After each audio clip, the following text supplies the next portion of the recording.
Govinda, Jaya Jaya,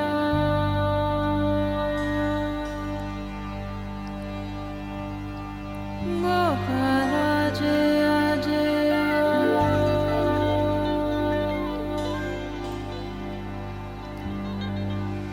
Govinda Jaya Jaya, Gopala Jaya Jaya.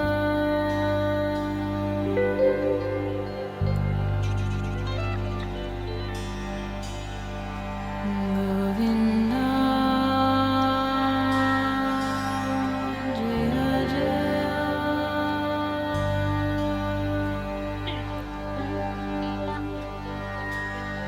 Gopala, Jaya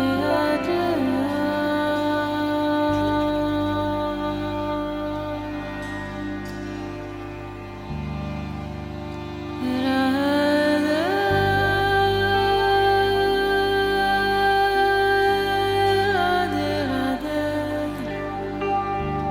Govinda Jaya Jaya, Gopala Jaya Jaya,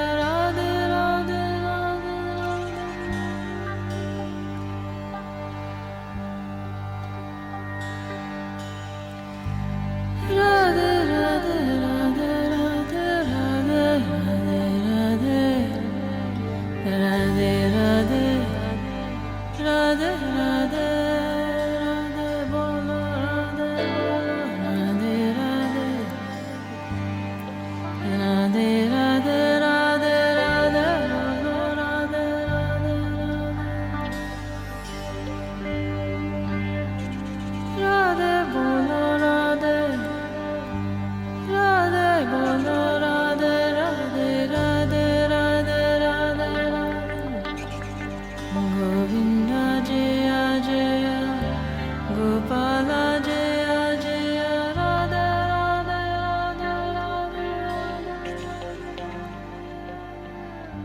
Radhe Radhe Radhe Radhe Govinda Jaya Jaya, Gopala Jaya, Govinda Jaya Jaya, Gopala Jaya Jaya, Radhe Radhe Radhe Radhe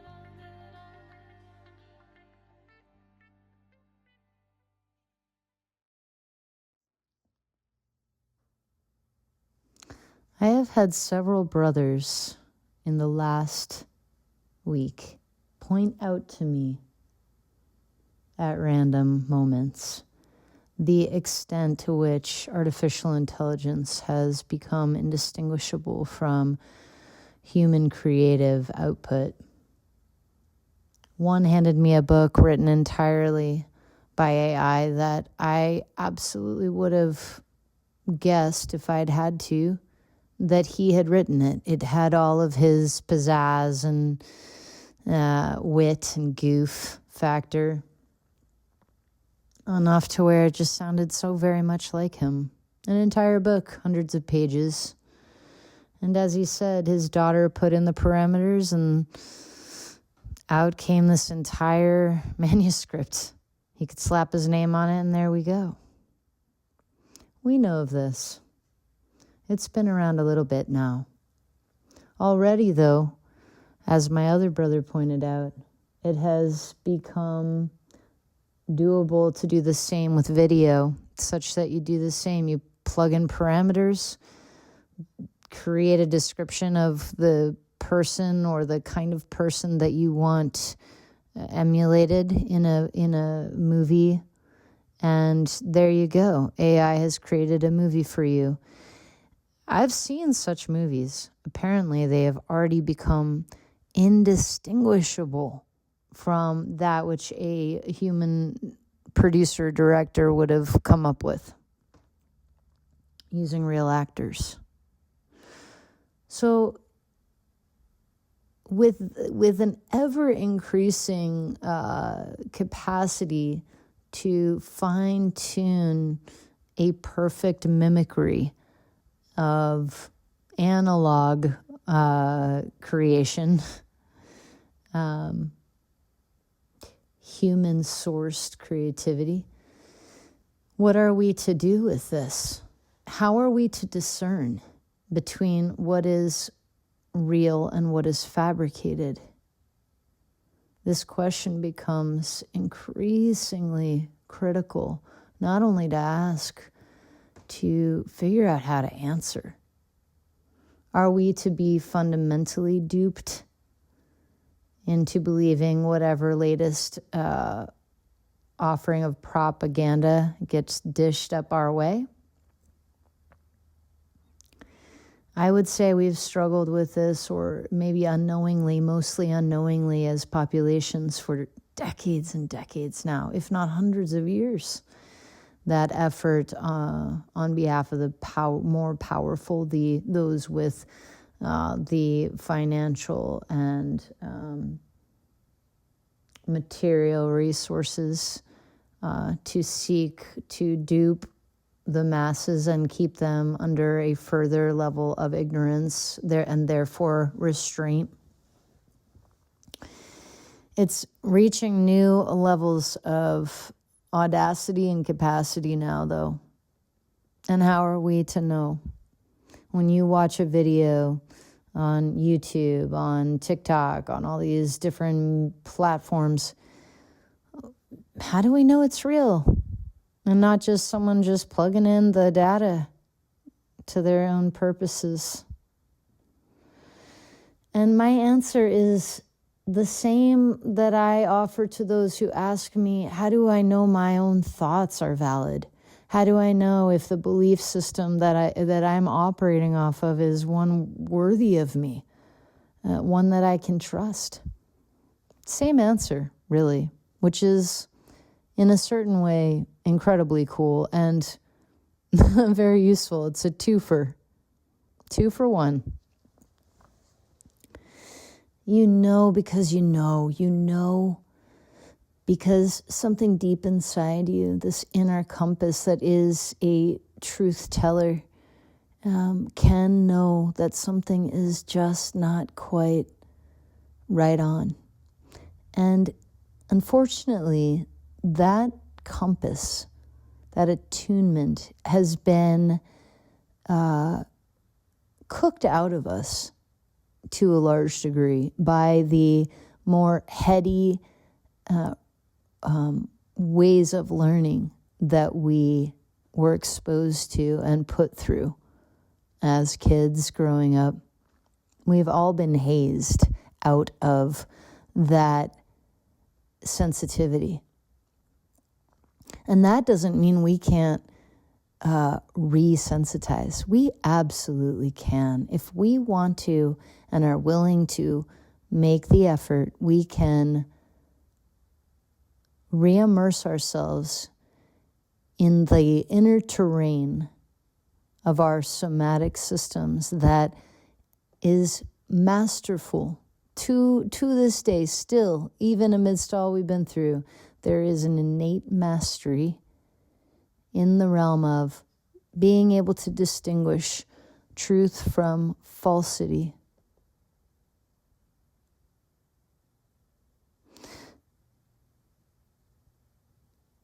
Will you practice with me?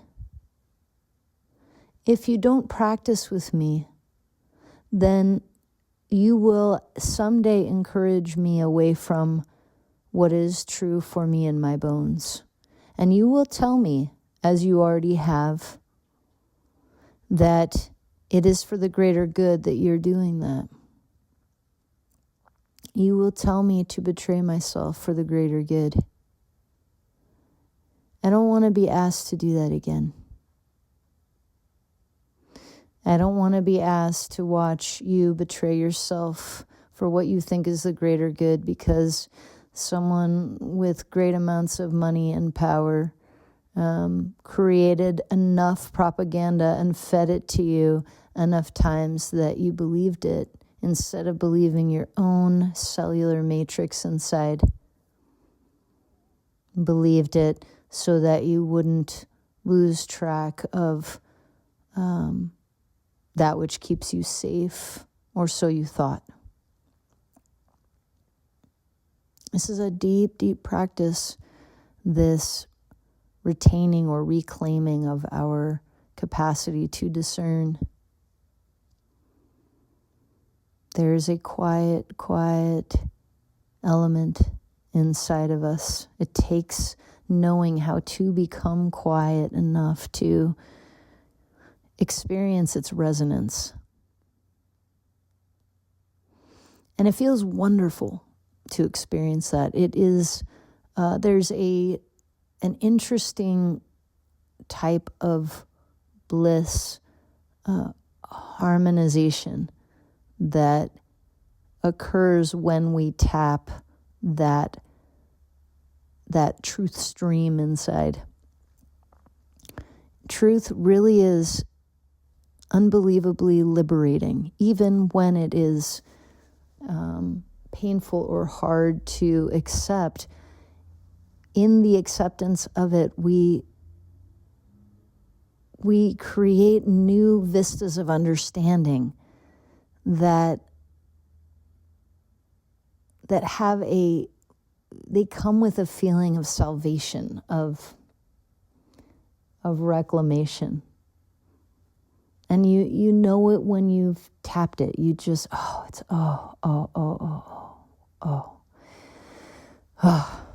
there it is.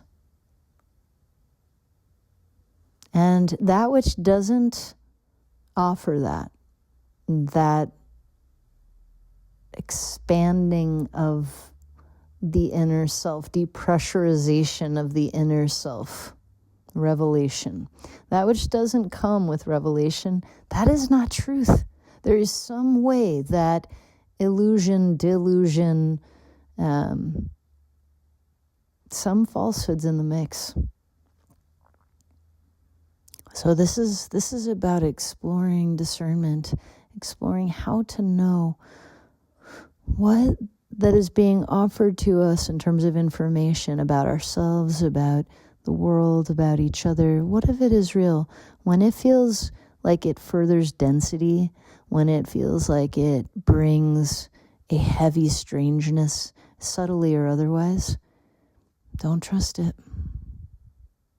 When it lacks spirit, when it lacks usness, when it lacks self-awareness, consciousness, there's just this tone. Humans sometimes bring me this tone, telling me who I am. You are thus and such. I've heard it from the ones who claimed to love me most, and there's just this frequency about it that is so not of their spirit. It's of that which seeks to manipulate me. I have learned to know better than whatever that frequency of energy, no matter whose mouth it comes through, what that tells me, I know better. And I don't even dismiss it out of hand. I look for, is there any little bit of that has any kind of truth? And I can know by knowing, is there any little bit of it that brings what I call hummingbird, that brings with it levity or an enlightening of my awareness of love as myself. And if there isn't, then it's time to compost that offering and or return it to sender. Thank you and no thank you. Let's practice this thank you, no thank you, in all areas of our lives. It's part of what we all came here to do, is get good at determining what is grounded in love and what is grounded in illusion, that which isn't love. We've got this.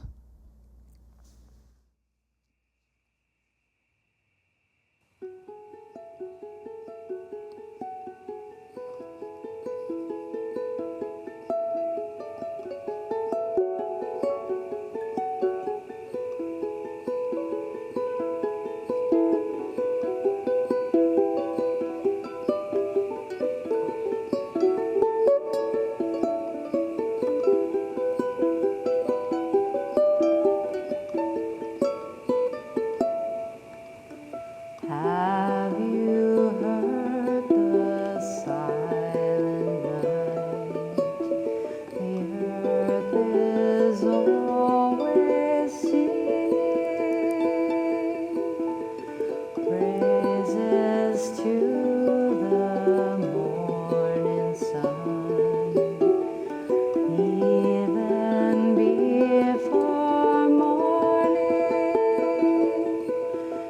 the whole world is singing now its beauty all day long. And even the quiet dark, its silence is a song.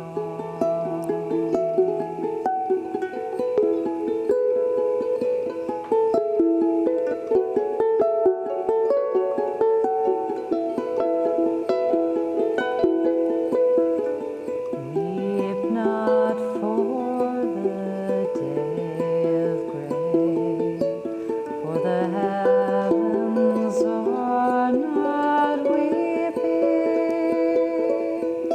The roses are still red and gay.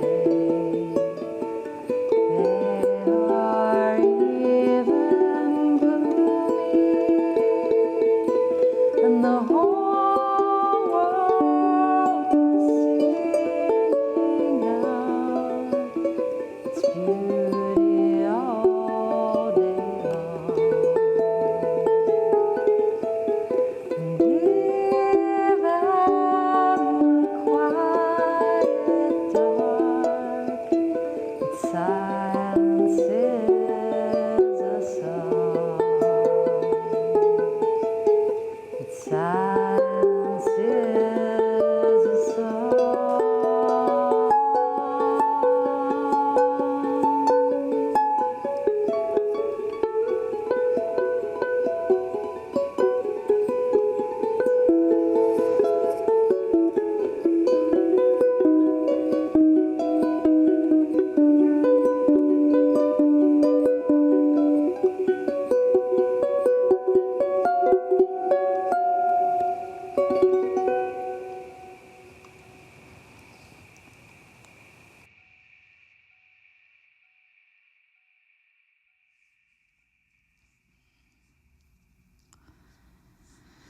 I have been told repeatedly lately that I am getting through to people's minds, whether it be in an individual sessioning between a parent and a child, or sessioning between two people in a couple, that I'm getting through to these people's minds in ways that others have not been able to. And some have told me so after years of searching different modalities, different therapies, approaches to spirituality, to psychotherapy, you name it, that this approach somehow reaches them, that I implement. And the truth is, time and again, what I have to say to that is, it is love. It is love that I implement. It is deep caring. And we all have this capacity. There's nothing actually uniquely special about my capacity to do that. The only thing that is notable about it is that I trust it that much, and I have made a practice of trusting it. Do you have people that you have trouble getting through to? When you come towards them, do you come towards them with erratic emotionality or reactivity? Do you come towards them with unforgiveness, resentment? None of us respond well to that approach. You don't either. None of us do. We shut down. We do it without sometimes even meaning to, very instinctively. We know not to trust on an instinctive, primal level that which is not loving of us, caring of us. And that is smart. So to the degree you're longing to get across messages to the people in your life, that something about what they're doing isn't working for you,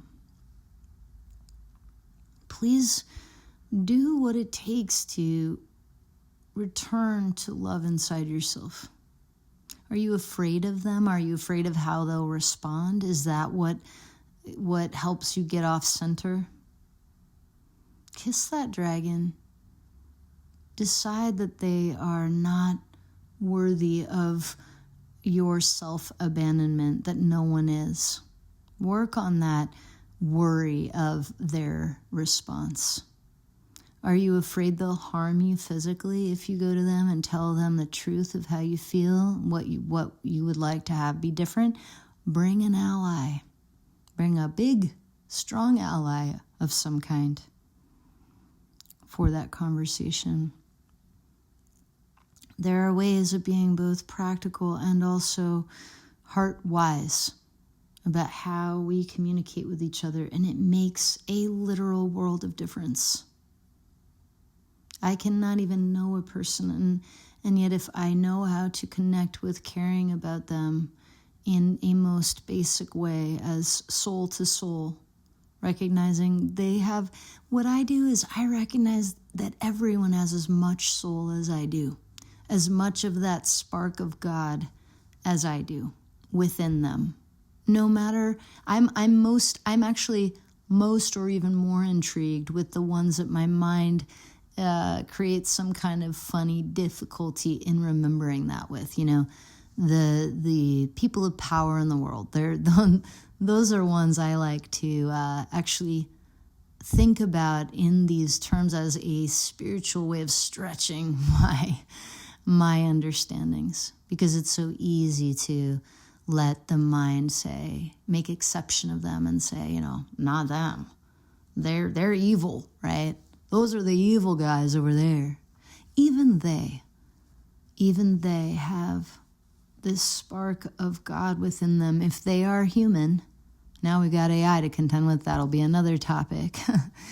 The humans, though, have souls, and these souls can become very crusted over with a lot of fear programming that is a deep brainwashing of their psyches that has disconnected them very dramatically from their original nature, for sure. And we can call that evil, yeah. It comes across as evil. And I do stay in tune with even they are in there, down underneath it all. And I call to that. I call to that in those that are most violent on this planet. I call to that original nature in them like a prayer. That is my way of prayer. To remember for them what they have so deeply lost track of and have now so forgotten they don't even know themselves as anything but annihilative. They need my prayers the most. I light the candle for them. And if you will light a candle for the ones in your life, a candle of remembrance, it doesn't even have to be a literal candle. If you will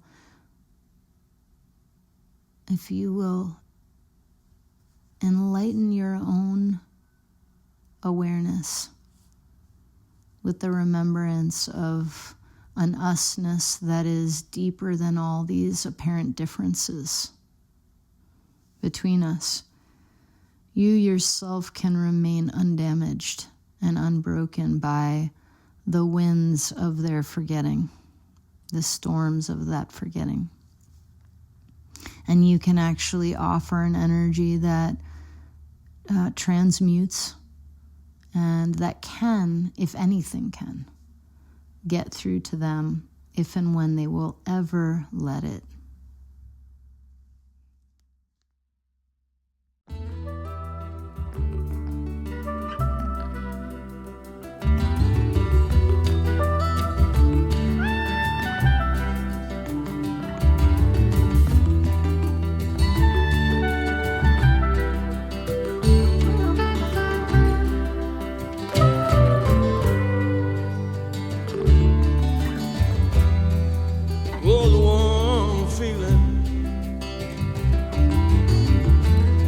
I'll be sad beside the sea. For the warm feeling, yes, I stand by you.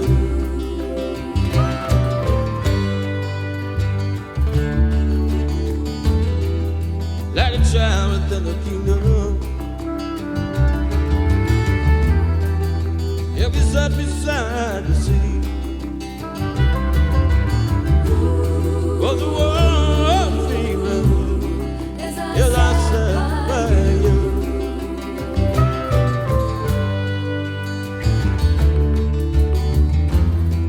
You fill me with devotion,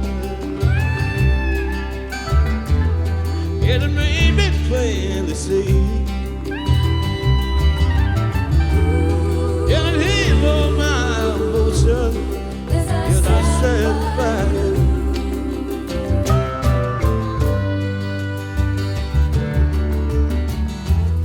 Every sun inside the sunshine, every sun beside the sea. Oh, the warm feeling, yes, I sat by you.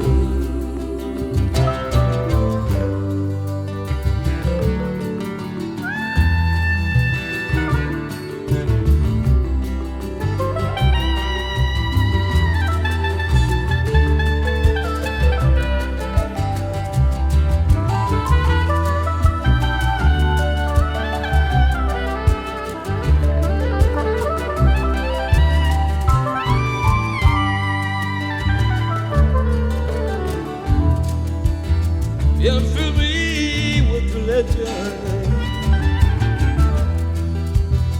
Oh, good comfort to me. Oh, the warm feeling, yes, I stand by you.